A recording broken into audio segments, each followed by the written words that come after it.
Nagkaroon ng Pilipinas ng nuclear program noong 1958 at in-establish nito ang Philippine Atomic Energy Commission base sa Republic Act 2067.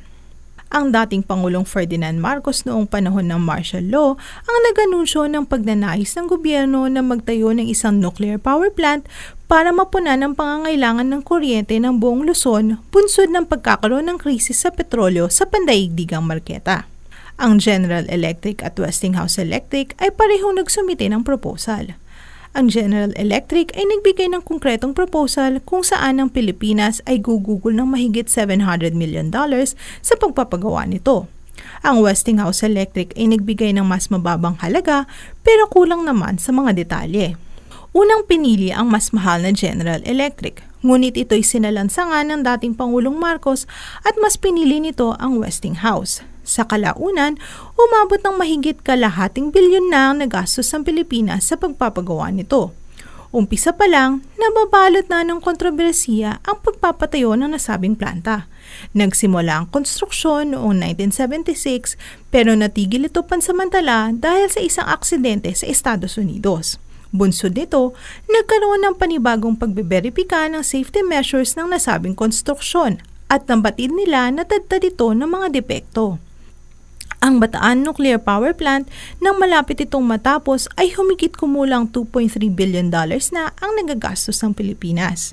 Noong 1986, sa bisa ng People Power Revolution, napatalsik ng taong bayan ang rehimeng Marcos. Kasabay nito ang kabi-kabilang petisyon para hindi ituloy ang pagpapatakbo ng Bataan Nuclear Power Plant.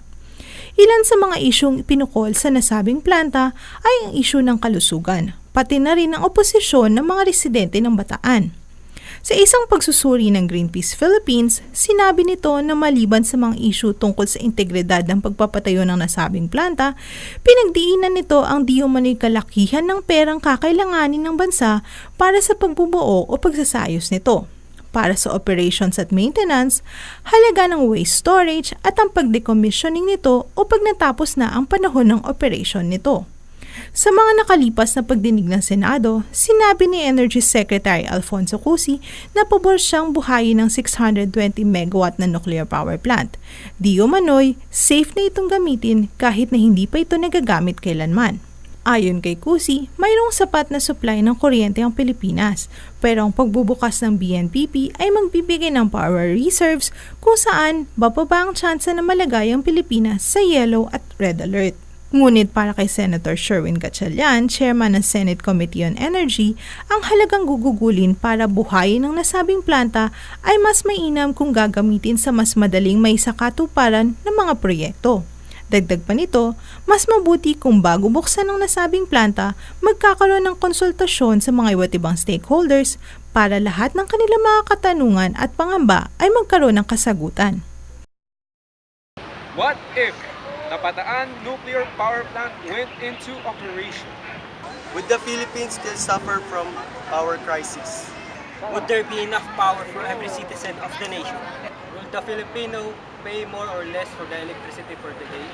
This is another episode of What If. Ay, ang sarap. Ang lamig. Ang baba pa ng presyo ng kuryente namin. Ay, sana ganito. Lagi. Yan, sige. Yan, sige, bilisan mo pa. Yan. Ay. Nice. Ito pa. Yan, sige pa. Konti na lang. Yan. Yun, ang bilis. Ang bilis ng internet.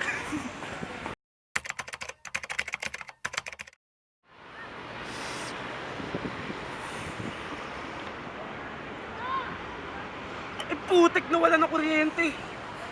Past, they dive and they rise. The ocean's murky depths to its sun-kissed shallows, rousing fear.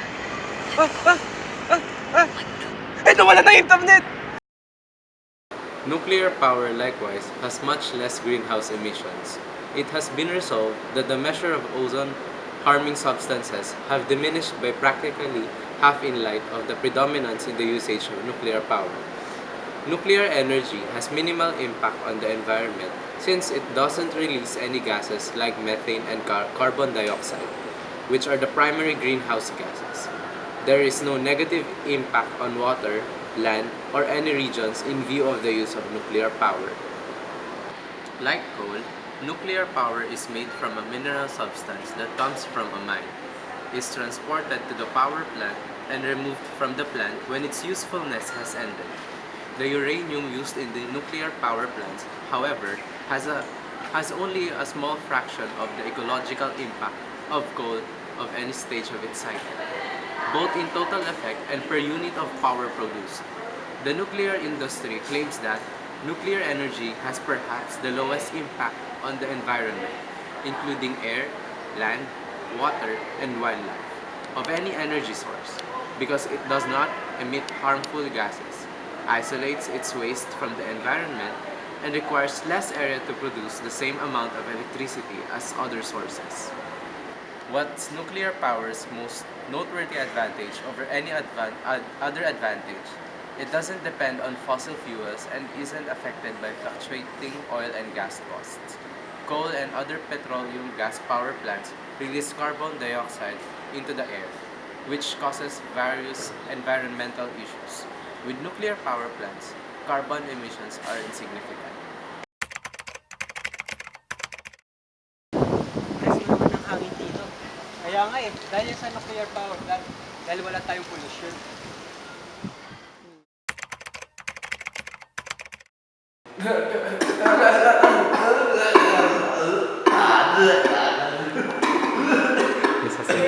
Grabe! Ang usok dito kahit makasama na yung coal power plant. But amidst these advantages, why was the Bataan nuclear power did not go to operation?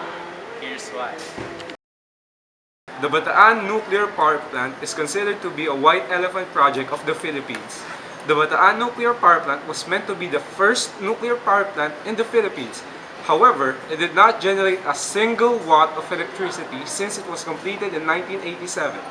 Created as a response to the 1973 oil crisis, which saw the international price of oil quadruple, the BNPP was expected to boost the Philippines' electricity generation by 1,200 megawatts. Its output would have easily been equal to 400 megawatts coal-fired electricity generating plants. Demand for energy helped fuel the interest to develop nuclear power.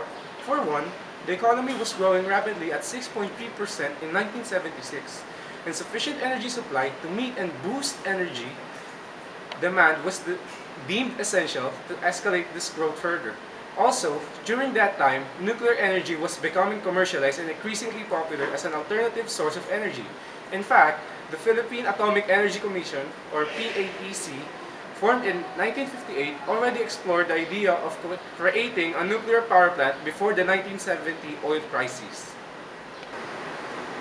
Support from the United States, a longtime economic partner of the Philippines, was also integral in the construction of the BNPP. Up to 60% of the entire BNPP cost was debt financed with the aid of the U.S. Export-Import Bank. Given the size and scope of a project, the government was expected to carry out the project in a systematic, organized, and cost-effective manner. In line with this, it was critical to work with contractors possessing the technical capacity as well as the technology to handle such mega projects. The ideal outcome was that the looming energy crisis would be solved with the least strain on the government finances and with the greatest possible social return. The reality, however, was for this. A series of events finally culminated in the creation of a nuclear power plant, but its entanglement in social, economic, and most especially political issues ultimately led to its failure. Our team considers the Bataan nuclear power plant as a challenging fort as it enframes the atomic theory and nuclear energy, which is something that poses a threat in human welfare. State of eudaimonia when we feel confident and assured that we have a stable source of energy. Up until today, the Bataan nuclear power plant is perceived as something destructive when used.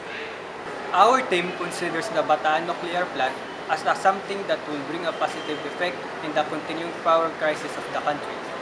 It could also contribute into the betterment of the overall economy of the country.